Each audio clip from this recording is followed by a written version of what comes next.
théâtre de la Main d'Or. Et puis, bon, on a mis en place une pétition pour que, effectivement, Fogiel soit... Désolé, est-ce que vous pouvez nous résumer en 3 lignes ce que dit la délibération du tribunal de Montpellier? Voilà, Marc-Olivier Fogiel a été condamné pour injure raciale.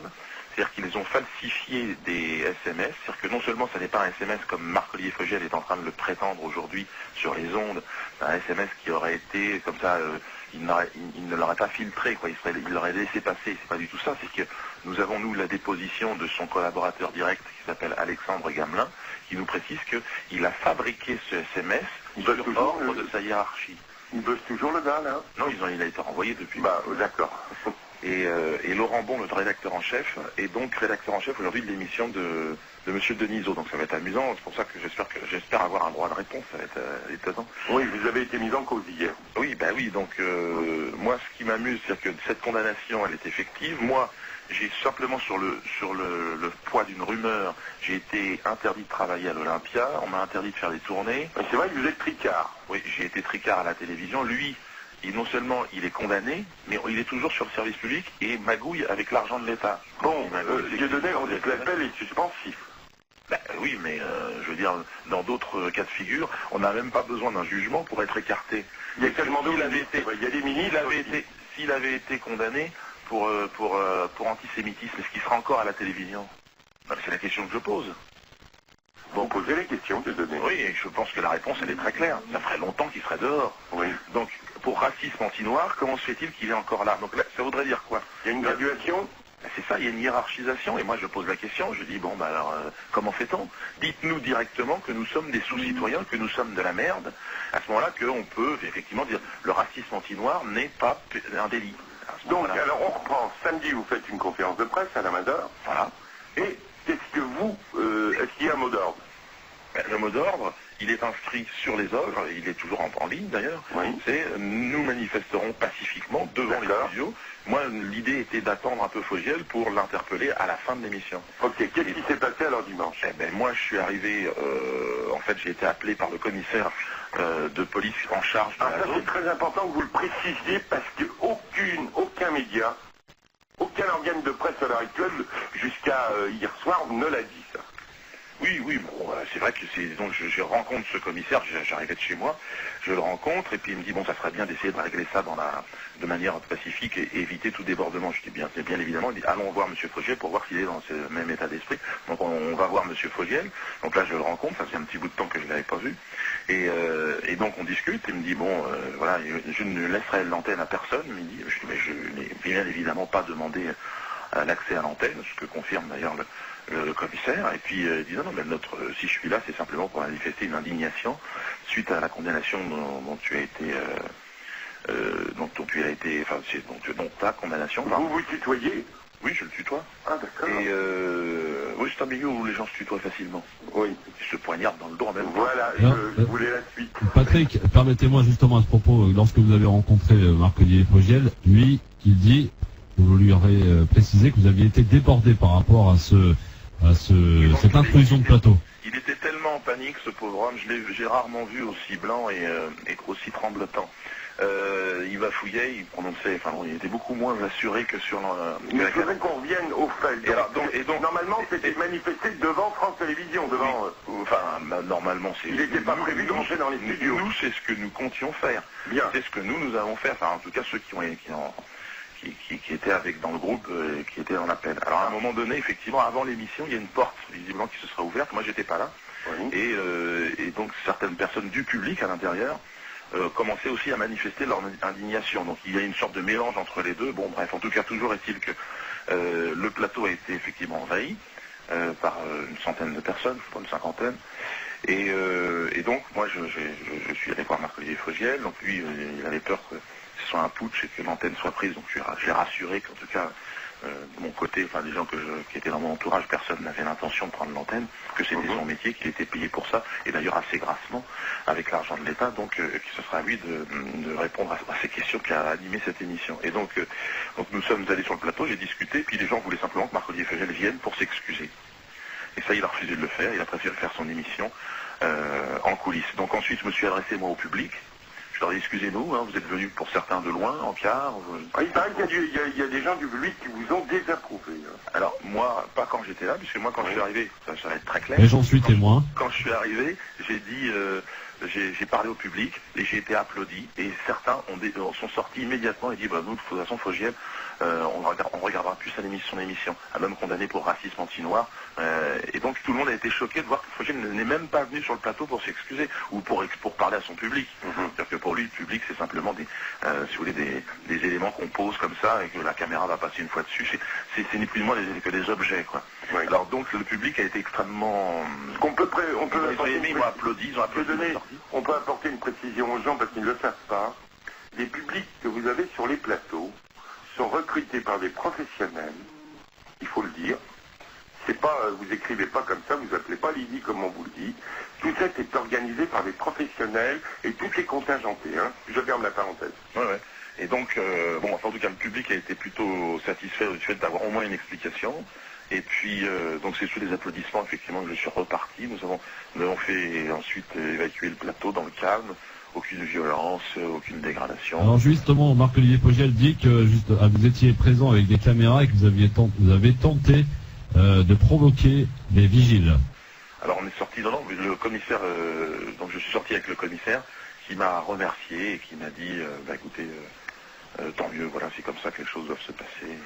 Et donc j'ai été plutôt... Alors, en plus, je pense qu'effectivement, là, il aurait pu y avoir le risque était qu'il y ait des semeurs de troubles qui seraient venus effectivement de l'extérieur, qui auraient été diligentés par je ne sais qui. Mais en tout cas, tout a été entièrement contrôlé. Et je veux dire que le service de police était vraiment humain et bien, non, au contraire d'ailleurs, c'est ce qu'a dit Maître Ursulé un petit peu plus tard dans l'émission. Ça a l'air très cordial entre la police et les manifestants. Ben oui, parce que je pense que dans la police, il y a beaucoup de gens, d'ailleurs, j'ai serré les mains, qui étaient d'accord avec nous. D'accord. Donc, en fin de compte, vous avez rejoint, suite au coup de fil de ce commissaire de police, voilà. Vous avez rejoint les manifestants pour un peu apaiser aussi. Ben, pour apaiser, non, enfin pour essayer de faire en sorte que l'émission puisse prendre à un moment donné. Donc, parce que... Alors, qu'est-ce que vous réclamez? Bon, vous réclamez la démission de l'animateur. Oui, enfin sa démission, ça, je sais bien qu'on n'a pas affaire au mousquetaire, donc je pense qu'il faudra le pousser un peu. Oui. Non, c'est simplement que nous réclamons en fait le même traitement pour tout le monde. Moi, sur une rumeur, on m'interdit de travailler dans les salles de spectacle, en tournée, plus d'accès au plateau télé. Et de l'autre côté, lui, il est condamné et il est toujours là, sur le service public. Regardez, il suffit de regarder, même les hommes politiques qui sont pourtant pas la droiture incarnée pour certains, quand ils sont condamnés, ils se mettent en marge. C'est-à-dire que le temps de leur examen, jusqu'à ce que la condamnation soit définitive. C'est bien logique, parce que c'est quand même avec l'argent de l'État qu'ils sont payés, ces gens-là. On se rappelle de l'histoire de Paul Amar qui a émis les gants de boxe pour Le Pen. Il a tout de suite été dégagé. Oui, immédiatement. Pareil pour Patrick Sébastien sur son truc Casser du Noir. Oui. Alors bon, c'était encore chez Le Pen. Alors, est-ce que c'est simplement... Voilà, c'est vraiment étonnant, je trouve, ce deux poids deux mesures dans la lutte contre le racisme.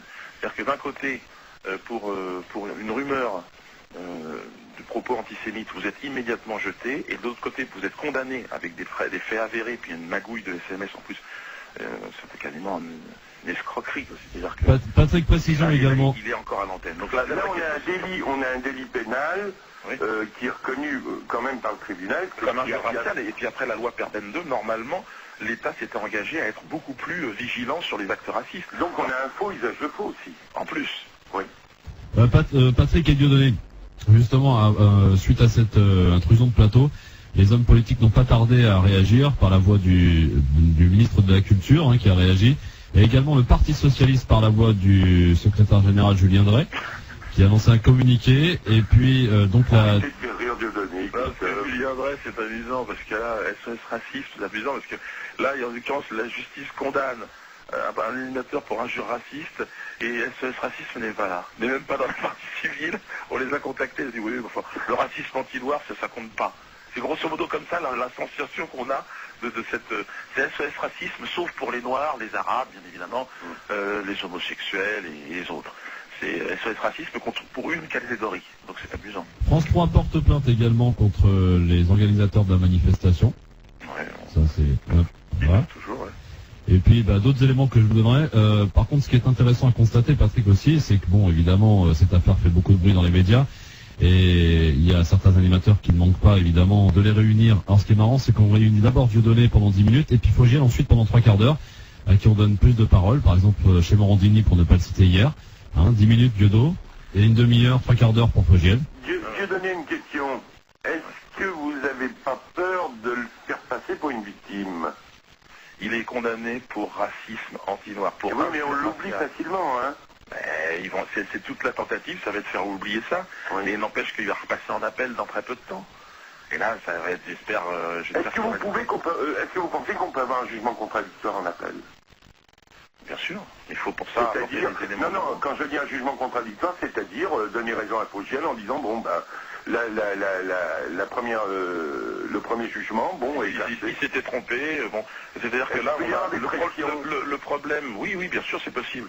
Et je pense que c'est à la justice de trancher, c'est pas à nous de discuter des décisions de justice. Je pense que la justice est sereine, elle prend son temps en général, elle étudie bien le dossier, contrairement à ce qu'on va faire là en 10 minutes.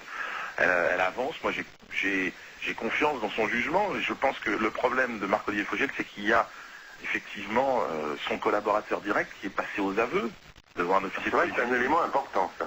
C'est l'élément structurant de cet appel, c'est-à-dire qu'il y a un homme qui fait partie de son équipe qui a dit « Oui, on m'a demandé de fabriquer un SMS, qui devait montrer notre indignation, enfin bon.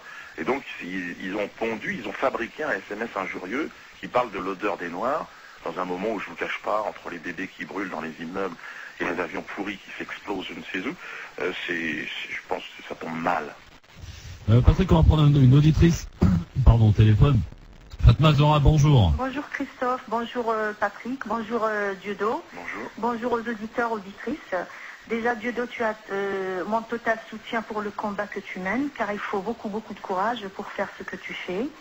Et je suis entièrement d'accord avec toi, si ce SMS avait touché une autre communauté, cet animateur ne serait pas là où il est actuellement. Hier, je l'ai entendu sur Europe 1 entre, je crois, 11h et 11h30. Donc, il s'explique justement par rapport à cette affaire. Et c'est vrai, tu as parlé de la condamnation tout à l'heure. Pardon? Allez-y. Tu as parlé de la condamnation justement de Marc-Olivier Fogiel et de son équipe. Moi, je trouve qu'ils ont été condamnés qu'à quelques clopinettes quand même pour ces SMS injurieux et racistes. Donc, lui, il a été condamné qu'à 5 000 € d'amende. Les membres de son équipe de 1 000 et 1 000 €. Et Marc Tessier, alors PDG de France Télévisions, qu'à 4 000 €. Ouais. Là, ce qu'il disait sur, justement, on essaie de vous faire passer pour un malade mental ou un psychopathe. Hier, l'animateur et lui, je parle de Fogiel, comme quoi que quand tu passes sur une antenne ou sur un plateau télé, qu'il faut être vigilant avec toi, qu'il faut cadrer tes propos. Est-ce que tu es un malade mental? Je te pose la question, Dieudonné. Oui, voilà. Et sinon, ils ont demandé, justement, l'animateur a demandé à la directrice des programmes de France 3 de condamner les propos contenus dans le SMS injurieux, chose qu'elle a refusé de faire. Et elle a continué à parler dans un flot de paroles, comme quoi ils vont porter plainte contre toi pour entrave à liberté. Non, pas contre Dieudonné, contre les organisateurs de la manifestation. Parce qu'il a abusé de ce jugement, enfin du fait qu'il a été relaxé, et que le fait d'avoir, comment dirais-je, envahi les plateaux justement de Fogiel, là, de France 3. Donc, c'est une entrave à la liberté de travail. C'est ce qu'elle avait expliqué hier sur Europe 1. Alors que moi, elle ne s'est pas mobilisée quand on interdisait l'Olympia à cause des divagations de Fogiel et de cette menace à l'antisémitisme. Parce que ça ferait 2 poids 2 mesures. C'est-à-dire que quand c'est pour moi, c'est bon. Moi, je dirais du poids du mesure plutôt. Hein. Ouais. Voilà. Oui, mais tout à fait d'accord. Et je pense que, vous savez, l'injure qui a été faite et la hiérarchisation des souffrances aujourd'hui dans ce pays est tellement insupportable parce que il y en a marre quand même. Absolument, entièrement d'accord avec toi, oui. Merci Fatma en tout cas. Voilà, je te souhaite bon courage, Dieudonné. Merci en tout cas, merci. Dieudonné, oui. Est-ce que quand même, parce que Fogiel n'est pas quelqu'un de bête, oui. Donc il a dû savoir qu'il y avait une sorte de mot d'ordre pour une manifestation pour dimanche, oui. Et il faut lui reconnaître cette intelligence qu'il invite. Il invite Alex Ursulaire, oui. Qui a écrit un bouquin, Ne me tutoyez pas, oui. Et qui est, qui est black. Oui. Et c'est vrai qu'il a été victime de racisme il a été victime du côté arbitraire de certains policiers, il a été victime d'un abus de garde à vue, il a été victime... C'est vrai qu'il a réitéré en disant qu'il avait complètement déglingué Bardot. C'est vrai qu'il avait fait, à l'époque, ça avait fait du bruit. Il a aussi... Est-ce que c'est héroïque de faire ça? Est-ce que, je veux dire, c'est déglinguer Bardot. Alors voilà, c'est politiquement correct. Une femme d'un âge déjà avancé, qui a eu une carrière. Bon, Attention, les propos, quand même, les propos de Bardot dans le bouquin étaient durs, hein. Ouais, il y en avait certainement qui étaient durs, mais bon, il suffisait de lui lire son bouquin et puis de la mettre face à ses propos. Donc je pense que c'est l'attaque, moi, le système Fogiel, qui n'est pas du tout loyal, quoi. Et bon, je trouve que c'est cet exemple qui sort de Bardot, non, je le prends pas. C'est trop facile, quoi. Bon, il avait Alex Ursulet, dimanche sur le plateau. Oui, Alex Ursulet, je l'ai vu, oui, j'ai vu son intervention. Oui. Il a dit qu'effectivement, oui, ça a l'air très cordial entre les manifestants et les forces de l'ordre. Oui, c'était cordial, oui. Il y a la plupart des forces de l'ordre, d'ailleurs, qui étaient d'accord avec nous. Je trouvais ça injuste. Moi, j'ai serré la main à tout un tas de techniciens sur les plateaux qui me disaient, oui, on est avec toi. C'était juste avant la pub, peut-être, Patrick et Diodo, on a quelqu'un qui était présent lors de la manifestation sur le plateau. Il s'appelle Ahmed. Il va nous confirmer ce qui s'est passé réellement. Ahmed? Oui, bonjour Christophe. Bonjour Patrick. Bonjour. Salut Ahmed. Bonjour à tous. Moi j'étais présent effectivement le jour où il y a eu ce rassemblement. Moi j'appelle pour dire que nous étions sur place, Diodo n'était pas encore arrivé et on est rentré effectivement sur le plateau de manière très pacifique. Les vigiles qui étaient là ont ouvert la porte sans aucun problème. D'ailleurs on était, je crois qu'il faut le dire aussi, très surpris de pouvoir rentrer aussi. Oui, il n'y avait pas un seul vigile, je crois. J'ai pas entendu. Il n'y avait pas un seul, il n'y avait pas de sécurité. Non, il y avait vraiment quelques vigiles. Alors Fogiel dit qu'il y en avait une quinzaine, 15 vigiles. Oui, mais un peu dispersés, mais je veux dire, l'accès au plateau, ça s'est fait aussi facilement que quand on rentre à la maison, quoi. Donc il n'y a pas eu d'agressivité ni physique ni verbale. On peut se poser la question. Après, voilà, chacun interprétera comme il veut. Mais ça s'est vraiment passé, vraiment très tranquillement. Le public, Diodo s'est adressé au public. Le public a d'ailleurs applaudi et compris. Le public était étonné de ces SMS, quoi. Je veux dire, le public n'était pas au courant que Fogiel avait délibérément demandé à un de ses gars d'écrire un SMS, donc certains étaient très très très surpris. On a vu des intermittents venir serrer la main à Diodo et lui dire mais écoute, lâche pas, de toute façon on est là. Donc voilà, la police, on a passé notre temps à plaisanter avec eux. Non, vraiment, tout le monde a compris pourquoi est-ce qu'on était là ce soir. Donc on peut dire qu'il y avait un consensus alors. Non, mais Patrick, tout le monde a compris. Oui, il y avait un consensus. Bien sûr, complètement. Et on a plaisanté, même en disant à la police, dimanche prochain, ils nous ont dit, on sera là, sans problème. Non, vraiment, ça s'est vraiment bien passé. Malheureusement, la fausse note, c'est que Fogiel aurait pu venir nous voir et nous dire deux mots. Deux mots, pas plus. Merci Ahmed, merci beaucoup pour la précision. C'était important de l'entendre en tout cas. Diodo, on te retrouve dans un instant avec Patrick Azoulay. Moi j'aurais une petite question à laquelle tu vas nous répondre, j'espère. On a cru entreapercevoir dans une émission de Ruquier la semaine dernière que tu te serais réconcilié avec Elie Semoun. Réponse dans un instant.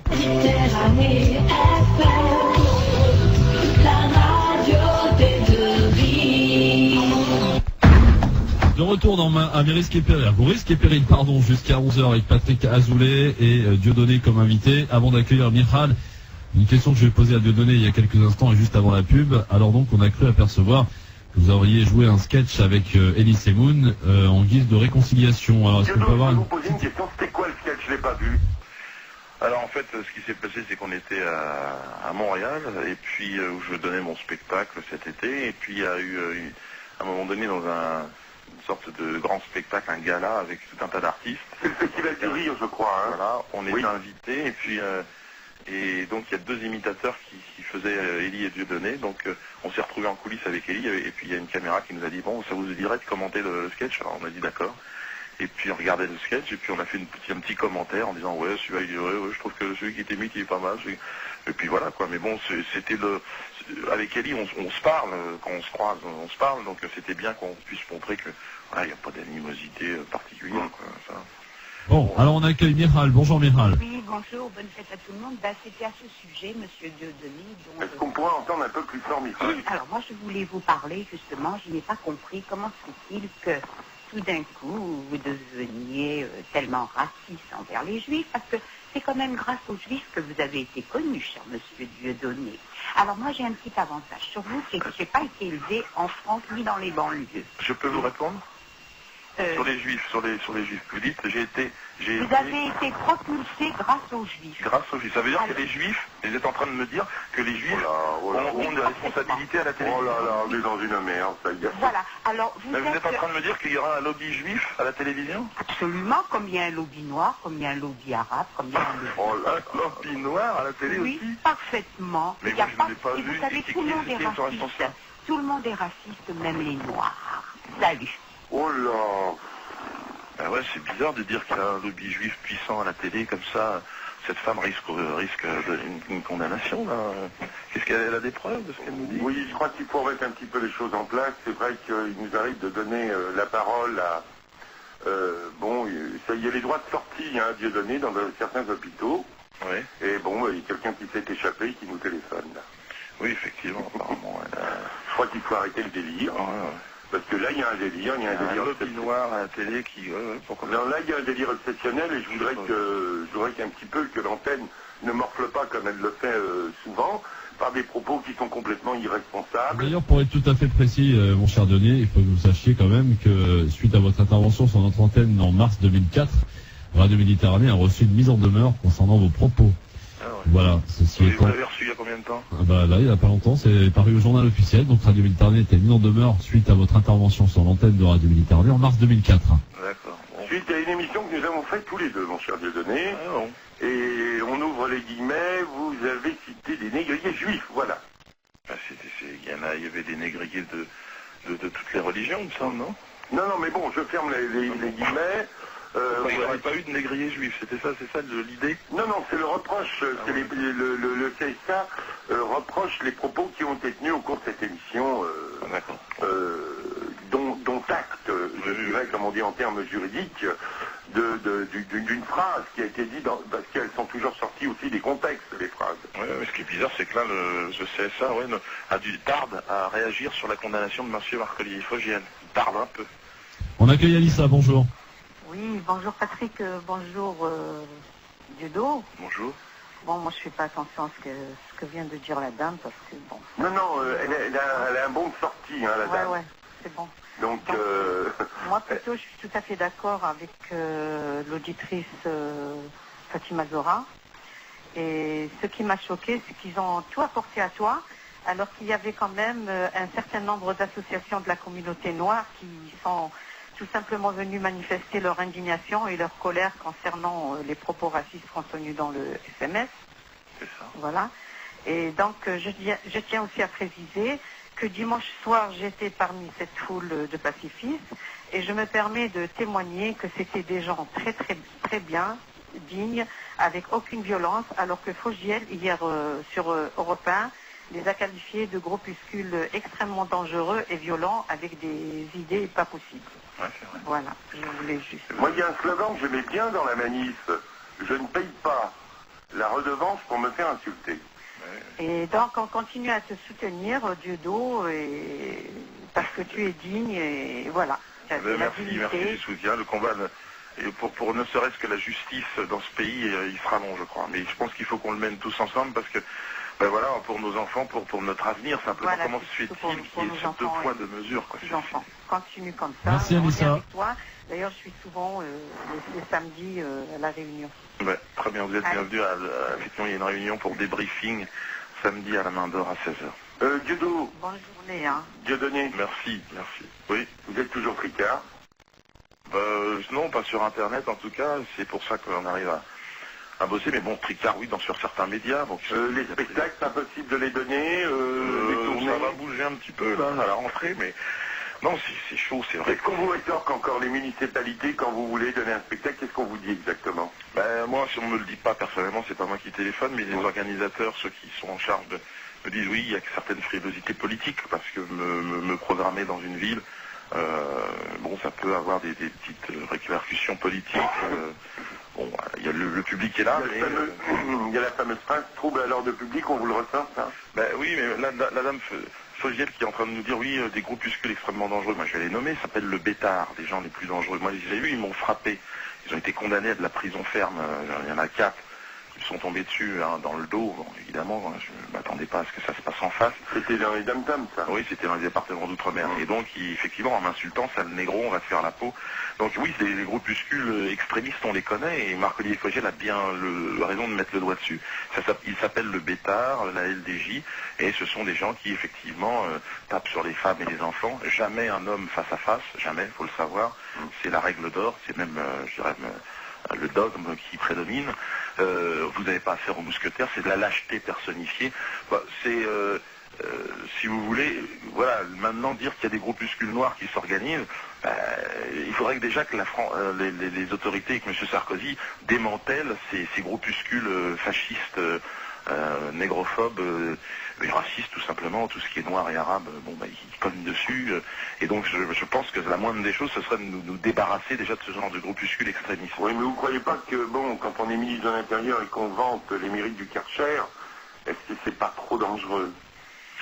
Je sais pas. En tout cas, moi, ce que j'ai à en dire, c'est que nous, on commence à être fatigués par au moins voir qu'on nous le dise. Qu'on nous dise que nous sommes des sous-citoyens. Et nous donner un petit peu jusque là où jusqu'on peut aller et ce qu'on peut faire, notre latitude de mouvement. Mais là, le problème, c'est que on nous dit liberté, égalité, fraternité, et je m'aperçois que voilà, la négrophobie, le racisme à la télévision, il est financé avec nos fonds aujourd'hui, que Marc-Olivier Fogiel peut s'exprimer librement, alors qu'il est condamné pour injure raciale. Et qu'il a un problème avec l'odeur des Noirs. Qu'il sache que un Noir, oui, ça sent peut-être quand ça travaille. Il n'y a pas un président de la République qui est en fonction qui a eu le même problème aussi? C'était pas aussi direct. D'accord, bon. On accueille Didier, bonjour Didier. Bonjour Didier, je voudrais dire bonjour à Patrick, oui, à Toulet, et bonne fête pour le Ramadan pour tous les musulmans. Vous m'avez entendu? Je vous entends, monsieur, allez-y. Allez.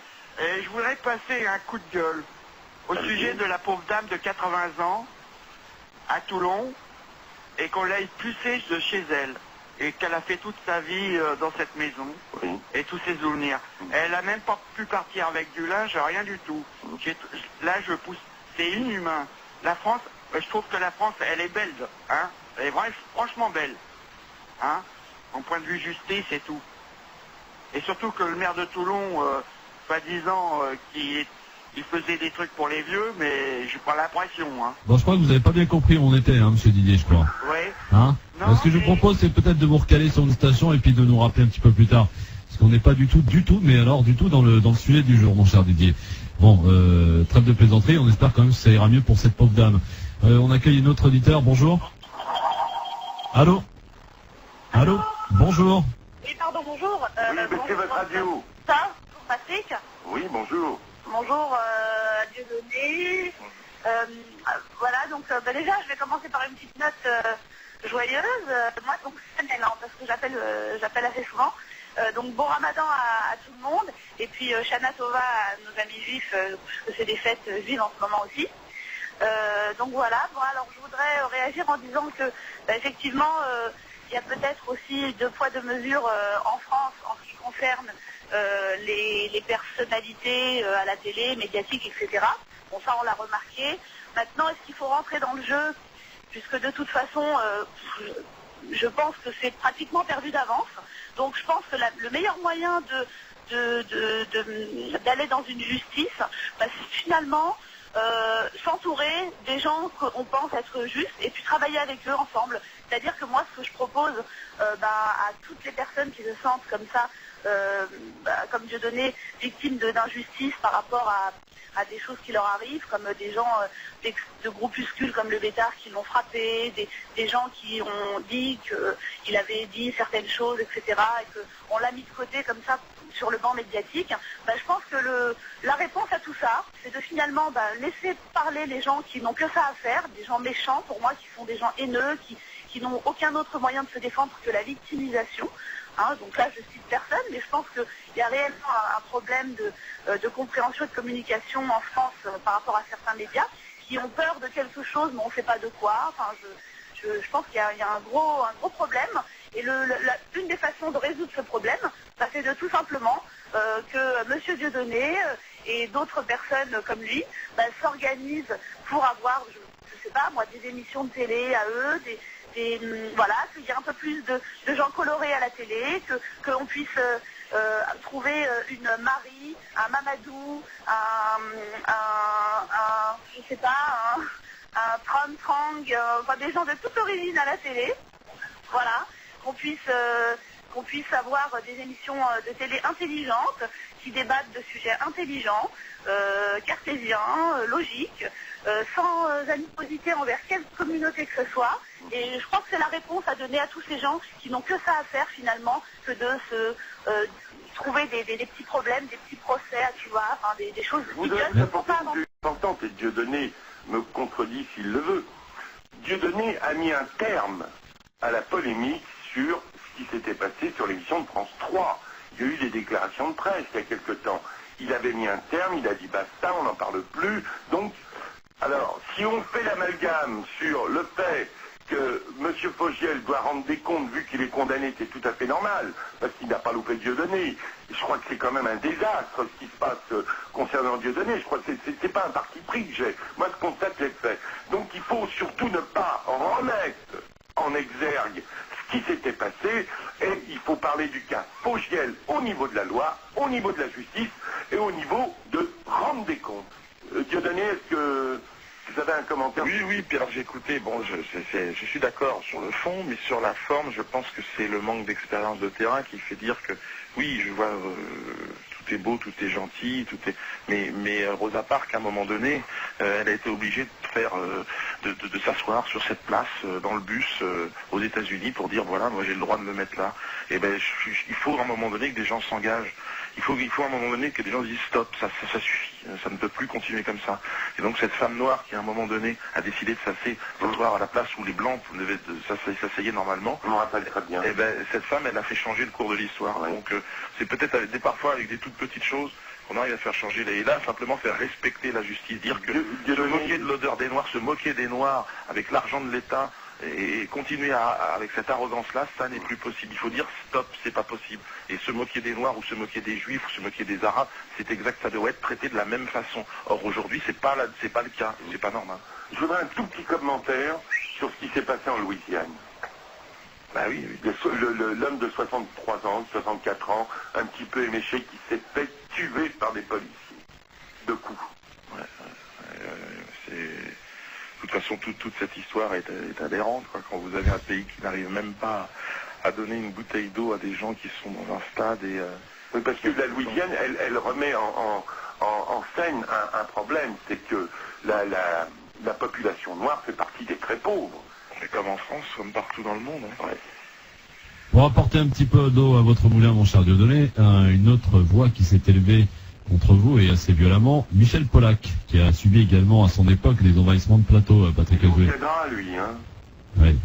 Non, Polac, quand il faisait son émission, il y avait des choses très intéressantes. Il a lancé un style, je crois qu'il ne faut pas lui cracher dessus par rapport, il y a non, mais visiblement, le problème de Michel Polac, c'est que l'odeur des Noirs, pour lui, ça ne le dérange pas. Mais voilà, on note que pour lui, l'idée de se moquer de l'odeur des Noirs au moment où des enfants crament dans les immeubles, pour lui, ça n'a pas, c'est pas très grave. Donc Marc-Olivier Fogiel a le droit de continuer à faire de la télé et à se foutre de la gueule des Noirs. Merci. Je vous invite quand même... Au moins les gens se révèlent, c'est formidable. Oui, non, mais c'est là où c'est grave que Polac puisse être encore... avoir un impact médiatique. Il a fait il y a des décennies sur TF1, c'est terminé, il est même en contradiction, il a presque renié. Patrick, je dirais, ce qu'il avait fait sur ces plateaux et les grandes discussions. Il avait lancé quand même la possibilité de s'exprimer autrement et différemment. Mais bon, on dit toujours qu'à un moment, on a un côté très conservateur et un petit peu fasciste, et donc il est revenu à des sources, à des origines, je dirais, Pollack. Ouais. C'est dommage. Ah oui. C'est dommage. Dieudonné. Patrick, on va donner la parole peut-être à un auditeur. Cela dit, j'insiste auprès de tous les auditeurs auditrices qui peuvent avoir par moyen d'internet ou quelque outil que ce soit d'ailleurs, de voir la dépêche et la déclaration du Parti Socialiste, elle est particulièrement virulente à ton égard, Diodo. Et je pense que même il serait peut-être intéressant d'aller un petit peu plus loin sur cette affaire. Moïse, bonjour. Salut Richard, salut Patrick, salut Dieudonné. Bonjour à tous. Bonjour. On vous écoute. Alors, moi, je poussais juste un petit coup de gueule. Répondez-moi, est-ce qu'il y a une charte de bonne parole à la télé pour les personnalités?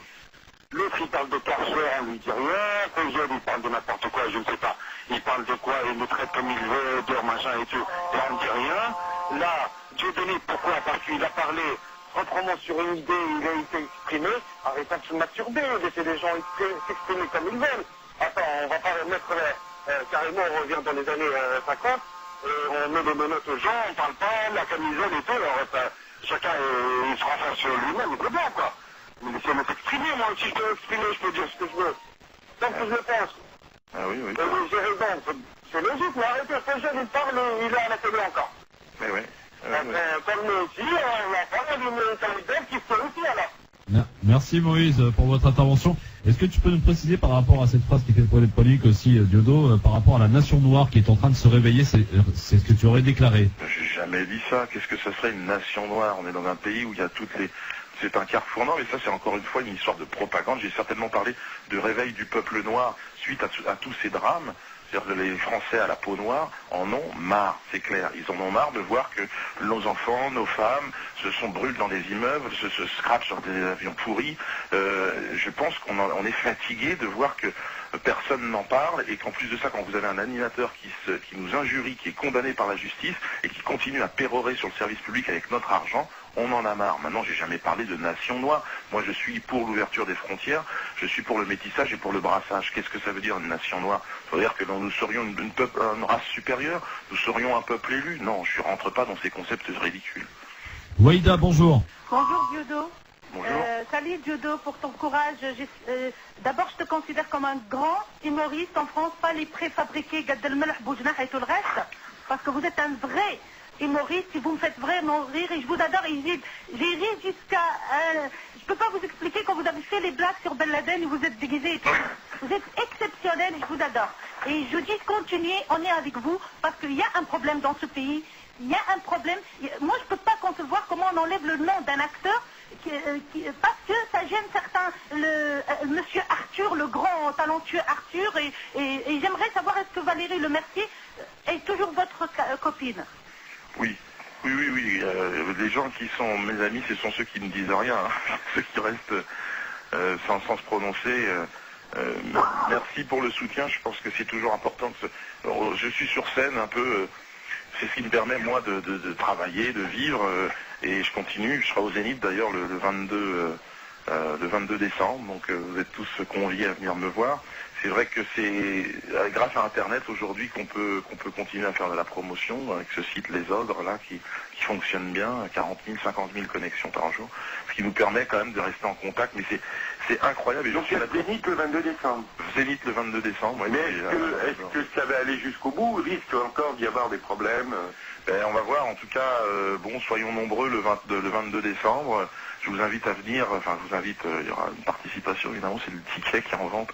Mais je pense que c'est aussi une belle leçon que de pouvoir... C'est Fogiel, il a déclaré qu'il offrait 50 places. Pardon? Fogiel a déclaré qu'il offrait 50 places. Fogiel, oui, j'espère quand même que... J'attends, moi, une vraie réponse maintenant de Carolis, quoi. J'aimerais bien avoir la position de la nouvelle direction de France Télévisions et savoir comment ils vont analyser cette condamnation, comment ils vont gérer effectivement le fait d'avoir un animateur producteur qui dégage des marges aussi importantes et qui est condamné et qui, pour injure raciale, qui a falsifié un SMS. J'ai hâte d'avoir la... En tout cas, le seul... Je voudrais vous poser une question. Oui, Patrick. Pour point. Est-ce qu'un animateur comme Fogiel, parce que c'est une remarque que je vois un petit peu chez les animateurs, Ardisson et compagnie, est-ce qu'ils sont devenus, ce sont des populistes? Moi, je pense que ce sont des hommes d'appareil, de réseau, ils n'ont pas de contact direct. Oui, ils ont un discours populiste à la télévision. Ouais, c'est possible. Moi, ce que je sais, c'est qu'en tout cas, ce sont des hommes d'appareil, des marionnettes qui finalement, sans aucun talent ou sans avoir s'être confrontés au public, se retrouvent propulsés comme ça dans des émissions. Ils sont imposés, hein, je veux dire, on ne paye pas pour les voir, enfin on paye nos impôts, on paye de la redevance, mais on ne les choisit pas, quoi. Donc aujourd'hui, on peut zapper, et c'est vrai que leur audimat, leur part de marché fond comme neige au soleil, et ils sont toujours présents, et ils gagnent toujours autant d'argent. Encore une fois, c'est avec l'argent des contribuables, c'est notre argent. Moi, je me suis fait insulter, injurié, cet homme a été condamné, et c'est avec mon argent, c'est pour ça que je suis un peu nerveux. Patrick, oui. On sait que vous êtes tout près de Marseille et du port, hein, on croit le bruit qu'il y a derrière vous. On va prendre un dernier auditeur, et Jean-Luc, bonjour. Oui, bonjour Patrick, bonjour Dieudonné. Bonjour. Une petite remarque et une question à Dieudonné rapidement. Alors une petite remarque, je vais dans votre sens quand vous avez dit il y a 3-4 minutes que la justice n'est pas égale pour tout le monde. Effectivement, lorsqu'on se fout des juifs comme vous, on n'est pas tué, effectivement, et lorsque Fogiel s'est permis ce dérapage et il a été à juste titre, je le précise, condamné, donc effectivement la justice n'est pas égale, ça c'est vrai. Et ma question est la suivante, est-ce que vous pouvez nous rappeler, vous avez dit qu'il y avait une pétition avec pas mal de personnalités qui demandent la démission de M. Fogiel. Alors est-ce que vous pouvez nous rappeler qui était dans cette pétition, des gens connus s'il vous plaît. Alors, la pétition... Voilà, bonne journée. Ouais, alors effectivement on a mis en place, on a fait une conférence de presse où on a invité tout un tas de personnalités, et ce jour-là on a mis en place la pétition, et la pétition elle est présente sur le site Les Ogres. Elle n'avait été pour l'instant signée par aucune personnalité. Il y en a plusieurs depuis donc samedi, puisqu'elle a été mise en place samedi, mais avait été annoncé à un moment donné une pétition avec des personnalités. Là je les ai tous au téléphone, ils veulent tous signer, donc je vous dirai ça dans quelques temps, mais il va y avoir beaucoup de noms, et je pense que les gens vont être surpris. Un dernier auditeur, Patrick, très rapidement. Ahmed, bonjour. Oui, bonjour Christophe, bonjour Diodo, bonjour Patrick. Oui, bonjour. Moi, je voudrais tout d'abord dire que j'ai trouvé tout à fait ignoble les propos de Miral et cette lâcheté de parler comme ça rapidement, de raccrocher au nez des gens. Je salue donc, comme tout le monde, bien sûr, le courage de Diodo. Et donc, moi, à mon avis, vous avez quand même pas mal de charisme, Diodo. Alors moi, je vous pose la question, et la politique, parce que vous savez très bien que nous sommes des millions à avoir besoin d'un leader. Et vous savez très bien qu'en faisant de la politique, vous allez non seulement redevenir fréquentable, et accessoirement, vous pourrez devenir donc un homme de spectacle, parce que vous savez très bien que ce qu'on n'aime pas ici en France, c'est l'humour noir. Bonne journée, au revoir. Excellent, Ahmed, hein, bravo. Alors, effectivement, non mais je suis sur scène aujourd'hui. Bon, la politique, effectivement, on y est poussé parfois à condamner. Bon, moi, je n'entends pas de voix. C'est pour ça que ce test sur Fogiel est un test important. Quel est le politique qui va bouger? Quel est le politique qui va dire la vérité et qui va, à un moment donné, tendre la main à Pour l'instant, personne, hein, Diodo. Et pour l'instant, il n'y a personne. Non, au contraire. Attendons, nous sommes effectivement, et monsieur l'a dit, nous sommes un réservoir électoral important. Comment se fait-il que nous soyons négligés et traités de la sorte? Bon. Diodo, il y a quand même quelqu'un qui te soutient. Bon, on vient. Il y a quand même quelqu'un qui te soutient par la voix de son rendez-vous chaque soir. Je pense que Gassio et son équipe, les Guignols, ils t'ont vraiment pas descendu, bien au contraire. Ouais, non, mais je pense qu'ils ont compris. Eux, ils se permettent encore, c'est le dernier espace où la liberté peut quand même, ou tout du moins une expression de cette liberté, un point de vue différent peut s'exprimer. Moi, je suis content de voir. Et puis eux, ils sont conscients que les frontières de l'humour rétrécissent et que là, cette condamnation, Fogiel l'inculpé, oui, il est inculpé, il est condamné. Et c'est incroyable de voir que chez France 3, ils disent, même s'il était condamné encore en appel, ben, ça ne changerait rien. C'est incroyable. Mais c'est hallucinant. C'est le deux poids, deux mesures. Là, il apparaît comme tellement évident aux yeux de tous que je pense que l'affaire Fogiel est une affaire politique aujourd'hui et que les politiques doivent trancher. En 10 secondes, Diodo, est-ce qu'il y a une autre manifestation? S'il le garde à l'antenne, je pense qu'il faut qu'il soit conscient qu'effectivement, il va y avoir un problème. On aura l'expression du deuxième jugement quand? Bon, ça va être très rapide maintenant, je pense. Oui. Et si vous étiez désavoué, c'est-à-dire si Fogiel était rétabli? Ça voudrait dire que les aveux qui ont été faits par son collaborateur direct, donc c'est Alexandre Gamelin, qui a avoué avoir falsifié et fabriqué de ses propres mains ce SMS et sous ordre de sa hiérarchie directe. Donc ça voudrait dire la preuve de ça. Il est passé aux aveux, il a signé ses aveux. Voilà, c'est terminé, Patrick. Dernière question, Diodo, est-ce qu'il y a une autre manifestation prévue devant les studios de France 3 dimanche prochain? On va attendre donc l'idée c'est de se retrouver au Théâtre de la Main d'Or à 16h, donc samedi prochain, et puis on décidera de tout ça, mais oui, je pense que la mobilisation, elle va continuer. La manifestation toujours pacifiste devant les locaux pour marquer notre indignation. Et merci Patrick. Une dernière chose à Dieudonné, avant qu'il nous quitte. J'étais avec Guy Bedos pendant le week-end, et on a parlé de vous, Bedos. Et Bedos a pris un temps d'arrêt, et à un moment il a respiré, il a dit, bon, après tout, c'est un des derniers ou un des seuls qui a encore le courage d'ouvrir sa gueule. Et comme maintenant tout le monde se la ferme, je le fais un peu à la Bedos, hein. On le laisse ouvrir sa gueule, parce que ce qu'on appelle aujourd'hui des conneries sont aussi des vérités que l'on n'ose pas affirmer à une majorité de gens. Voilà. Merci Patrick, merci Diodo, et bon courage pour la suite. On suivra évidemment cette affaire de très